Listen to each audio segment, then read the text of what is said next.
Single dad thought the blind date was over until she arrived and revealed she was his blind date. Before we continue, please tell us, where in the world are you tuning in from? We love seeing how far our stories travel. Owen Mitchell sat in his truck outside the Evergreen Steakhouse on December 20th at 6:45, staring at the Christmas lights like they were personally mocking him. And he was about 3 seconds away from just driving home and telling his best friend Travis he got food poisoning, or his chore, literally anything that didn't involve admitting he was too terrified to walk through those doors. Snow was coming down in those big fat flakes that make everything look like a Hallmark movie, except Owen's life was definitely not a Hallmark movie, because those don't include an 8-year-old daughter's writing letters to Santa asking for someone to make their dad smile again. His phone buzzed with another text from Travis, who'd been harassing him all day. This one said, "You promised Harper, don't make me tell your daughter you're a coward." And Owen typed back, "Low blow, man."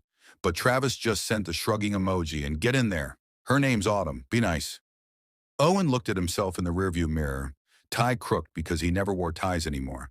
Not 4 years ago. And he looked exactly like a guy about to bail on a blind date he never wanted to go on in the first place. Here's the thing about losing your wife right before Christmas. It destroys every Christmas after that. Or at least Owen thought so, until Harper started leaving notes around the house asking Santa for things like "Daddy to smile again" instead of toys. And it absolutely wrecked him, because his kid was using her Christmas wish to try and fix her broken father. Jessica died December 23rd, 4 years ago. Black ice on the highway, getting last-minute presents. And Owen hadn't been able to look at Christmas the same way since. Just went through the motions so Harper wouldn't know he was falling apart. He forced himself out of the truck because he'd pinky promised Harper that morning, and Mitchell's don't break pinky promises, walked into a restaurant decorated within an inch of its life, garland and lights everywhere. Christmas music playing just loud enough to remind you it's the most wonderful time of the year, even when you feel like complete garbage. The hostess said his date hadn't arrived yet, so Owen sat at the bar and ordered a beer he didn't want while trying not to look at all the happy couples having their perfect Christmas dates. 7:15 came and went. Owen was texting Travis, "I don't think I can do this. Feels like I'm cheating on Jess." And Travis wrote back, "She's been gone 4 years. She'd want you happy. Don't you dare leave." 7:20, the door opened and a woman walked in shaking snow off her coat, looked around nervously, made eye contact with Owen and smiled and walked straight over. "Are you Owen?" she asked, and Owen said, "Yeah, Autumn?" Because Travis hadn't shown him a picture, just said, "Trust me, she's great." And the woman laughed and said, "Close enough," and sat down next to him. They started talking and it just flowed. Easy conversation like they'd known each other forever, and she mentioned dealing with staffing issues at work, and Owen relaxed and told her about Harper playing a reindeer in the school Christmas pageant, and how his daughter still believed in Christmas magic, even though Owen wasn't sure he did anymore.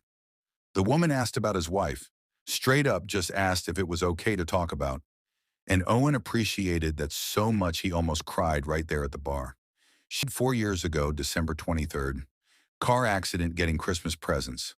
The holidays are really hard for me, but I fake it for my kid. The woman squeezed his hand and said, "Maybe you're here to find some of that magic again?" And Owen felt something unlock in his chest that had been stuck for years. They talked about grief and single parenting and how Christmas makes everything bigger. And Owen was thinking Travis was right. She's amazing. How did I almost skip this? 7:50, her phone rang and she looked panicked. Said, "I'm so sorry, kitchen emergency. I have to handle this right now." And Owen blinked, because that was weird for a nurse to say, but she was already leaving. Asked for his number, said she wanted to continue the conversation. Owen sat there feeling actual hope for the first time in forever. Texted Travis, "You were right, man, she's incredible." And Travis wrote back, "Wait, you like her? Is she still there?" And Owen said, "Had to step away for work, but yeah, we really connected." And then Travis sent a message that made Owen's stomach drop. "Work? Dude, Autumn's a nurse. She's off tonight. What are you talking about?" Owen looked up and saw the woman wearing a manager name tag talking to kitchen staff, and realized with horror he'd been talking to the wrong person this entire time. Travis texted again. "Autumn's car died on I-70. She's been stuck in the snow for 45 minutes trying to get there. And Owen wanted to disappear because this was the most embarrassing moment of his entire life. He was about to leave when the front door opened and a woman stumbled in, absolutely covered in snow, hair soaked, mascara smudged, shivering hard, clutching her phone, and a wet, crushed gift. And the whole restaurant went quiet because she looked like she'd walked through a blizzard. She spotted Owen and walked over, leaving wet footprints. "Owen, I'm Autumn. I'm so sorry I'm late.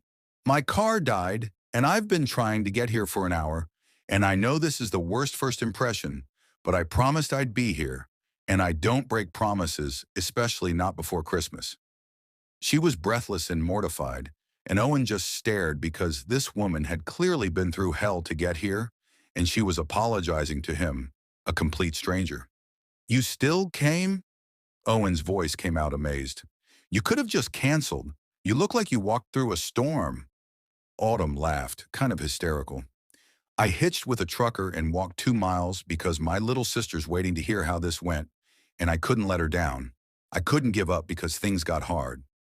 She held out the crushed gift. "I brought you this. It's dumb, but I couldn't show up empty-handed at Christmas." Owen unwrapped it with shaking hands, found a silver compass ornament engraved "Find Your Way Home," and his throat closed up because Jessica used to say that exact phrase. The restaurant manager walked by laughing. "You must be his actual date. I'm Maya. We had a mix-up. He thought I was you. Merry Christmas." Autumn looked at Owen confused and amused. "You thought she was me?" And Owen felt like an idiot. "My friend didn't show me a picture. I'm sorry. Weirdest start to a date ever." Autumn laughed for real. "I walked 2 miles looking like a drowned rat. We're even on weird." Owen gave her his coat because she was shivering, got her hot chocolate, and they sat in a corner booth. He asked, "Why risk it? Why not cancel? You could have frozen out there." Autumn got serious. "My sister Lily is 14 and home alone watching Christmas movies because I'm all she has. Years ago, Christmas Eve, I found her Christmas morning, and this is Lily's first Christmas where she's not completely broken." Owen's heart cracked open. "She pushed me to go on this date, said I deserved something good for Christmas. And even though I was terrified, I promised her, and I don't break promises to my sister." Owen took her hand. "My December 23rd, 4 years ago. Black ice getting presents. I don't really do Christmas anymore. Just fake it for my daughter Harper who still believes." Autumn squeezed back. "Then maybe we both needed this. Two people scared of Christmas trying to find a reason to believe again." They talked until the restaurant closed, about loss and kids and pushing through when you want to quit. And Owen couldn't remember the last time he felt this connected to someone. When they left, the snow was still falling, and Owen walked Autumn to her Uber. She turned back. "Owen, thank you for waiting, even when you didn't know you were waiting for me." And Owen said, "Autumn, I think you might be the Christmas miracle my daughter keeps talking about." He watched her drive away, standing in the snow, feeling something he hadn't felt in 4 years, the possibility that maybe life was about to get really good. Owen saw Autumn 3 times in the next 3 days, and every single time felt like they'd known each other their whole lives instead of 72 hours, and he kept waiting for the other shoe to drop, for her to realize he was a mess or too broken or not worth the effort. But she just kept showing up with that same fierce determination she'd had when she walked 2 miles through snow to meet him. They got coffee on the 21st, and she told him more about Lily, about raising a teenager alone while working night shifts at the ER, about how her sister was brilliant and angry and grieving in that way 14-year-olds do, where they pretend they're fine, but they're absolutely not fine. December 22nd. They grabbed lunch between her shift and his job site, and Owen told her about the construction company, about how he'd built it from nothing with Jessica cheering him on, about how every December 23rd he could barely function because it was the anniversary, and Harper didn't fully understand why Daddy got so quiet on that day. Autumn reached across the table at the diner and said, "What if this year's different? What if you let someone else carry some of that weight with you?" And Owen felt his eyes burn because nobody had offered to do that in 4 years. Everyone just said, "Let me know if you need anything," but never actually showed up. December 23rd hit Owen like it always did, Woke up with his chest tight and his brain screaming that 4 years ago right now, Jessica was still alive. 4 years ago at noon, she was making Harper lunch. 4 years ago at 3 p.m., she was heading out to the store, and he was kissing her goodbye without knowing it was the last time. He almost texted Autumn to cancel coming to Harper's Christmas pageant because he wasn't sure he could hold it together. But then she texted him first saying, "I know today's hard. Lily and I are still coming if that's okay. You don't have to be strong for us." And Owen just sat on his bed and cried, because how did this woman already understand him so completely? The school auditorium was packed with parents and grandparents, and everyone looked so happy and festive. And Owen sat there feeling like he was underwater until Autumn slid into the seat next to him, with Lily trailing behind, looking like every teenage girl forced to attend an elementary school Christmas pageant, all eye rolls and crossed arms.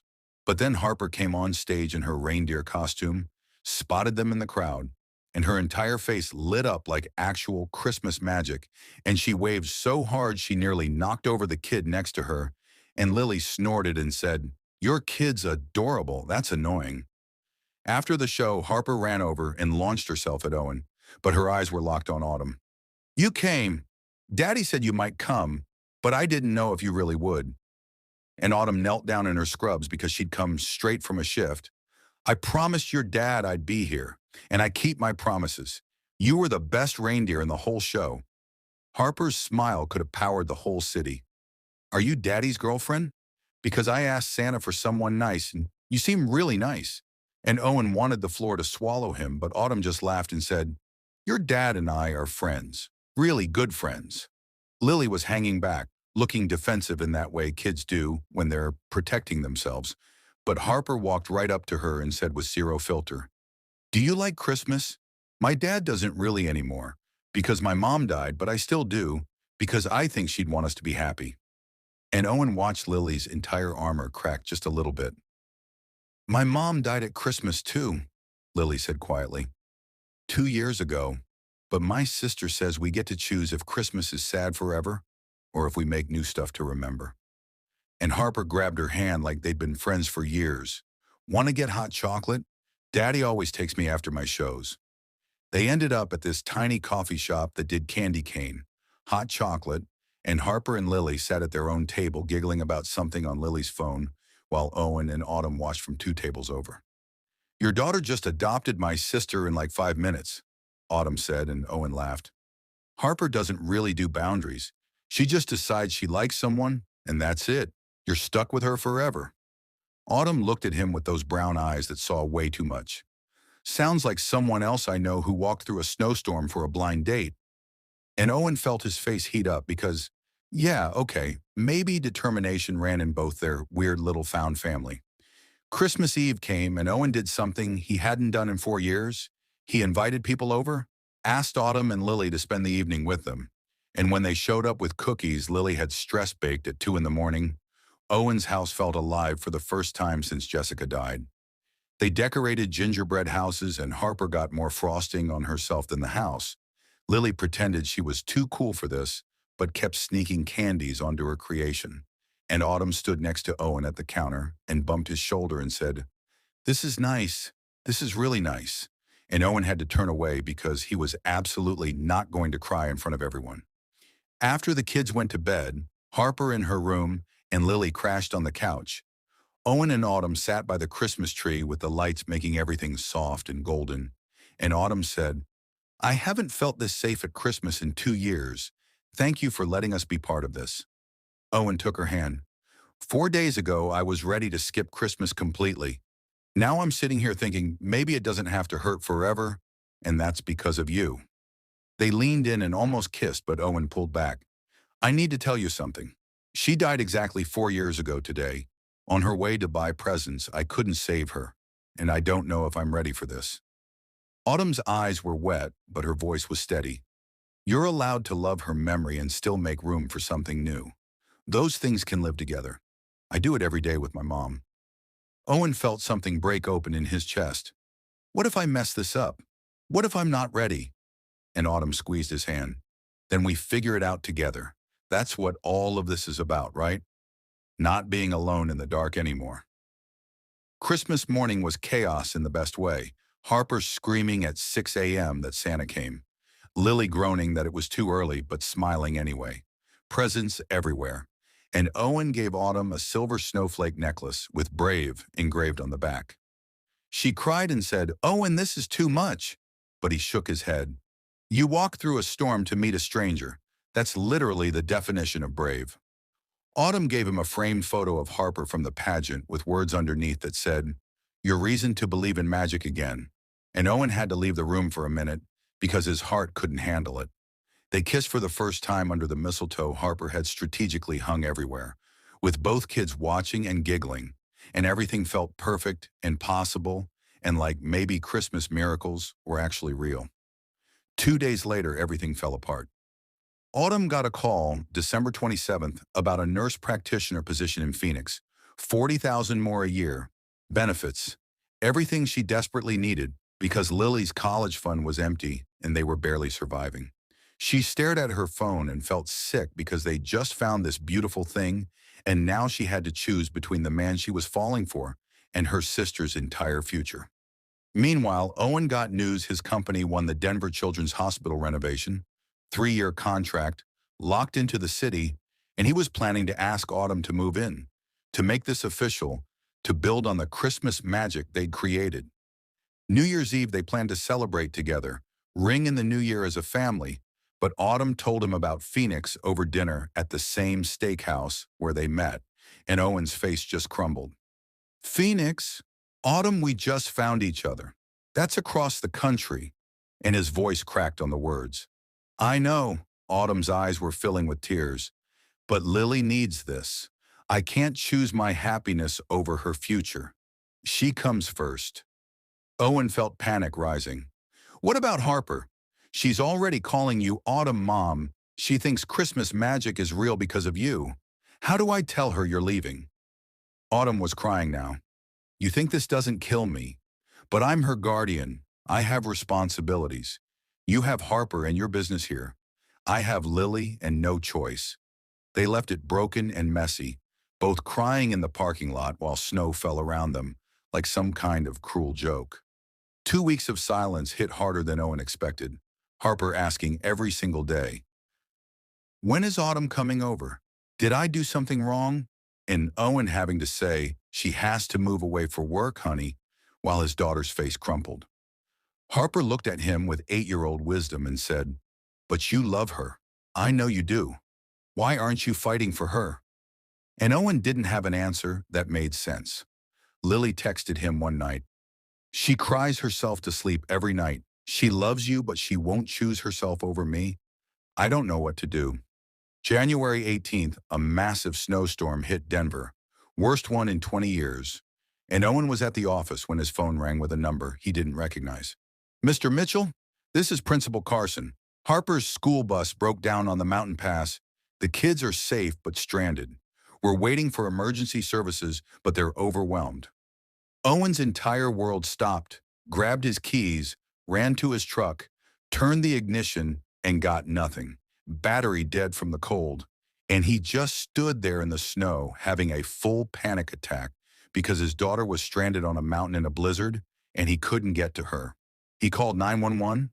They said 4-hour wait minimum. Everyone was stranded, and Owen felt like he was dying because Harper was alone and scared, and it was snowing just like the night Jessica died, and he couldn't breathe. His hands were shaking so bad he could barely type, but he texted Autumn even though they hadn't spoken in 2 weeks. "Harper's stranded on Mountain Pass. School bus broke down. I can't drive in this. My truck won't start. I don't know what to do." 3 minutes that felt like 3 years passed before his phone lit up with her name. And when he answered, she just said, "Send me the location. I'm coming to get you right now." Autumn showed up at Owen's house 20 minutes later in her beat-up pickup truck with the engine running and her hands already shaking on the wheel. And Owen ran out into the snow and saw her face through the windshield, pale and terrified because she hadn't driven in snow since her mom died, hadn't even tried, but here she was anyway. He yanked open the passenger door and she said, "Get in," before he could thank her or ask if she was okay or tell her she didn't have to do this. And her voice was steady even though her whole body was shaking. "You don't have to do this," Owen said while putting on his seatbelt. You're terrified of driving in snow. Your mom died in winter. You're supposed to leave for Phoenix in 2 weeks. You don't owe us anything." Autumn's knuckles were white on the steering wheel, and she looked at him with eyes that were already wet. "Harper needs us, and I made her a promise on Christmas that I'd always show up when it mattered. Now tell me where we're going, because I'm not letting that little girl sit on a mountain alone thinking nobody's coming for her." They drove through the worst blizzard Owen had seen in years, and Autumn was crying, but she didn't stop, didn't slow down, just kept going while Owen navigated and talked her through every turn. "You're doing amazing, just like you did on December 20th when you walked 2 miles to meet me. You're the bravest person I've ever known." And Autumn laughed, but it came out shaky. "I'm literally having a panic attack right now, but yeah, sure, let's call it brave." The roads were terrible. Visibility maybe 20 feet, other cars in ditches, and Owen watched this woman face her absolute worst nightmare because his daughter needed her. They reached the bus 45 minutes later and saw 15 kids pressed against the windows, including Harper, and the second Harper spotted Owen's face, she burst into tears of relief. Emergency vehicles were just arriving, and Owen helped get kids transferred, while Autumn stayed with Harper, wrapped her in blankets, checked her over with nurse instincts, and Harper clung to her, saying, "You came, you came. I knew you'd come." Over and over. The drive home was silent, except for Harper's breathing from the back seat, where she'd fallen asleep wrapped in Owen's coat, all three of them shaking from adrenaline and cold and relief. Back at Owen's house with Harper asleep on the couch buried under blankets, Owen and Autumn just stood in the kitchen staring at each other. "You drove through your worst fear for my daughter," Owen's voice cracked. "You faced the thing that's terrified you for 2 years because Harper needed you." Autumn was still shaking. "Of course I did. I love you. I love her. That doesn't just disappear because I'm moving to Phoenix." Owen felt something break. "Then don't go. Please don't go. Stay here. We'll figure out the money somehow. We'll make it work." "It's not that simple."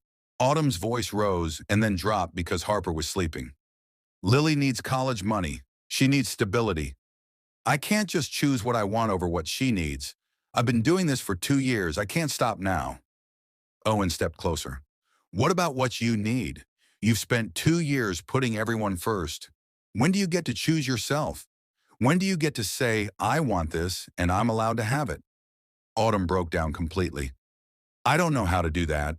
I don't know how to be the person who picks love over responsibility." The front door opened and Lily walked in because she'd been in the truck the whole time, had come with Autumn and waited while they rescued Harper, and she looked at her sister with teenage exasperation mixed with love. "I got into University of Denver, full academic scholarship. I found out Christmas Day and didn't tell you because you were too busy trying to sacrifice your entire life for me." Autumn's mouth fell open. "What? Lily, that's incredible. Why didn't you say anything?" Lily's eyes were wet. "Because you've been a martyr for 2 years, and I'm sick of it. I don't need Phoenix. I need you to be happy for once in your life. And Owen makes you happy. Harper makes you happy. So stop acting like loving them means you're abandoning me."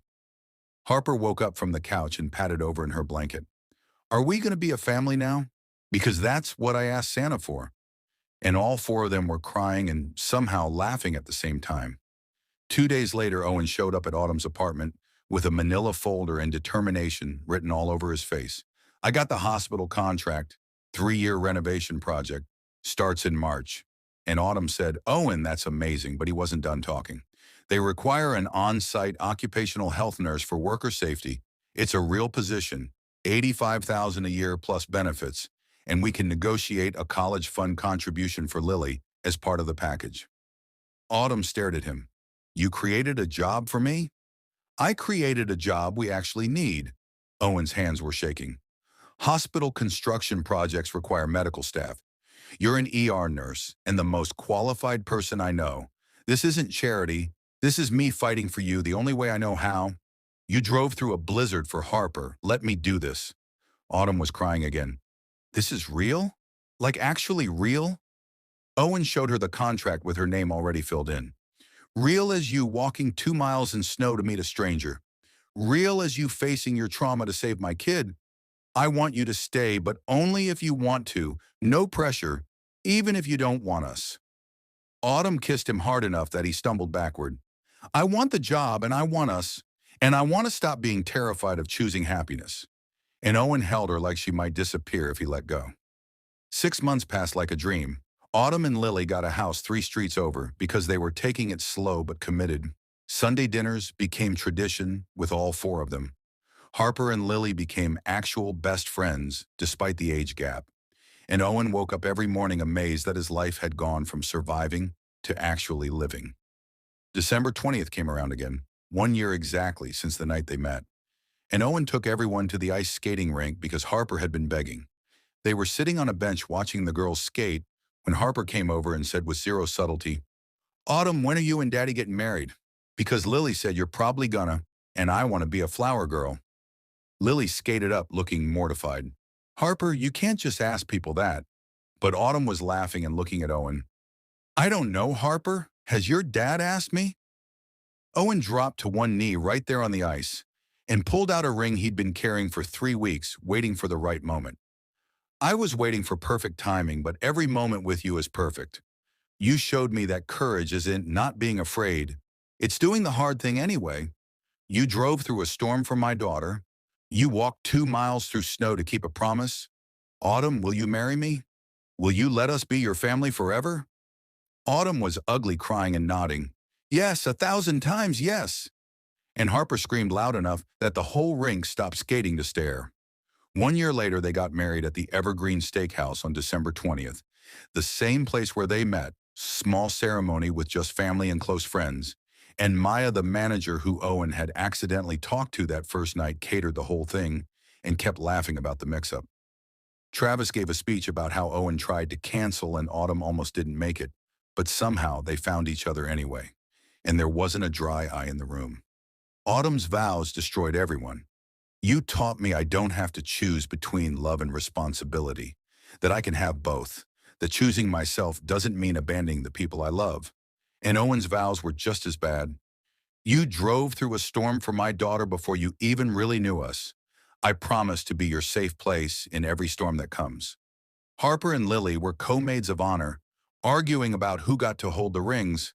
The reception ended with snow falling outside the windows, and Owen and Autumn stood watching it without fear for the first time in years. Remember when you walked 2 miles in this stuff to meet me? Owen said, and Autumn laughed. Best terrible decision I ever made. Remember when you thought I was the restaurant manager? They kissed while their daughters made gagging noises behind them, and everything was exactly as chaotic and perfect as it should be. Sometimes the date you think is ending is actually just beginning. Sometimes the person who shows up late is exactly on time. And sometimes courage looks like walking through a blizzard, or creating a job, or letting someone love you when you've convinced yourself you don't deserve it. Owen thought the blind date was over before it started. Autumn thought she'd never be able to choose herself. They were both wrong. Love isn't about perfect timing or perfect circumstances. It's about showing up even when you're terrified. It's about quiet courage. It's about finding someone in the darkness and bringing each other safely home. If this story reminded you that second chances are real, that Christmas miracles happen when you're brave enough to fight for them, hit that subscribe button and share this with someone who needs hope. Thanks for being here with us, and Merry Christmas.